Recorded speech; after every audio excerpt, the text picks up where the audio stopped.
Keturunan Tionghoa atau Cina dikenal ada di mana saja. Di mana bumi membentang pasti ada Cinanya. Pameo demikian tidak berlaku untuk kota Priaman pasca insiden Kansas yang terjadi sekitar tahun 1944, bertepatan sebelum hengkangnya Jepang dari tanah air. Peristiwa Kansas itu terjadi di simpang Kampung Cino, Priaman, tepatnya di simpang Tugu Tabui sekarang.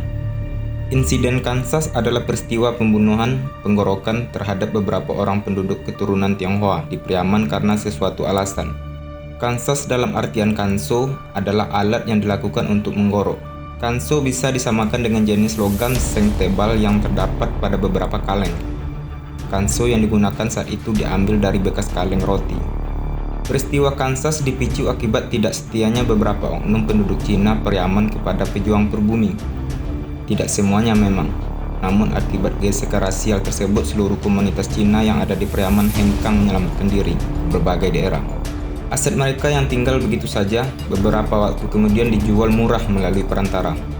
Sebelum peristiwa tersebut, komunitas Cina sangat ramai di Priaman. Mereka punya pandam pekuburan tersendiri yakni di belakang Makodim 0308 Pariaman sekarang. Masyarakat Tionghoa di Priaman sudah ada sejak zaman Belanda. Mereka yang ada di Priaman umumnya para pedagang, pemilik pabrik roti, pabrik sabun, hingga distributor rempah-rempah dan kebutuhan sehari-hari atau kumangu. Komunitas Cina Priaman bermukim di area Kampung Cino yakni di Jalan SB Alamsah, Kampung Balacan, Kampung Jawo, dan Kampung Pondok. Sebelum insiden Kansas, mereka hidup rukun berdampingan dengan pribumi.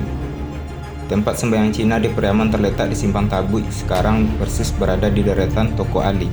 Merujuk pada sejarah yang dituturkan saksi hidup yang sempat kami wawancarai, kekecewaan pribumi pada komunitas Cina bermula dari diketahuinya lokasi pejuang pribumi oleh tentara Jepang. Pejuang pribumi saat itu banyak dieksekusi di tempat persembunyiannya. Apa yang mereka rencanakan selalu diketahui oleh tentara-tentara Jepang. Atas keganjilan tersebut, pribumi saat itu memutar otak. Mereka mencari di mana letak keganjilannya. Mereka berpikir ada sesuatu yang telah terjadi. Pengkhianatan terhadap mereka telah dilakukan. Pejuang pribumi yang tersisa mengutus anak-anak untuk memata-matai beberapa oknum yang dicurigai. Mereka disuruh bermain-main di halaman sejumlah kedai yang dicap digunakan tentara Jepang untuk berkumpul.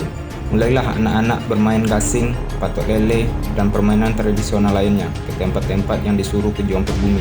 Usaha tersebut ternyata berhasil. Salah satu kedai kopi milik non-pribumi Cina di Kampung Balacan dikupingi pembicaraannya. Pemberi informasi memang bukan pemilik kedai, tapi langganan tetap yang juga keturunan Cina. Rupanya selama ini dia menjadi mata-mata spionase tentara Jepang. Singkat cerita, mata-mata Jepang tersebut diambil malam oleh pejuang. Dari penuturan yang kami himpun, komplotan mata-mata itu semuanya berjumlah 3 orang. 3 orang pengkhianat tersebut dibawa ke tempat persembunyian pejuang. Di sana mereka diinterogasi dan akhirnya mengakui perbuatannya. Atas perbuatannya itu, ketiga orang tersebut dieksekusi dengan cara yang belum pernah terpikirkan olehnya. Leher mereka digorok hingga nyaris putus dengan kanso yang maha perihnya. Ketiga mayat tersebut diletakkan menjelang subuh tepat di depan Tugu Tabui sekarang ini berada. Kanso sebagai alat eksekusi masih menempel di leher mereka.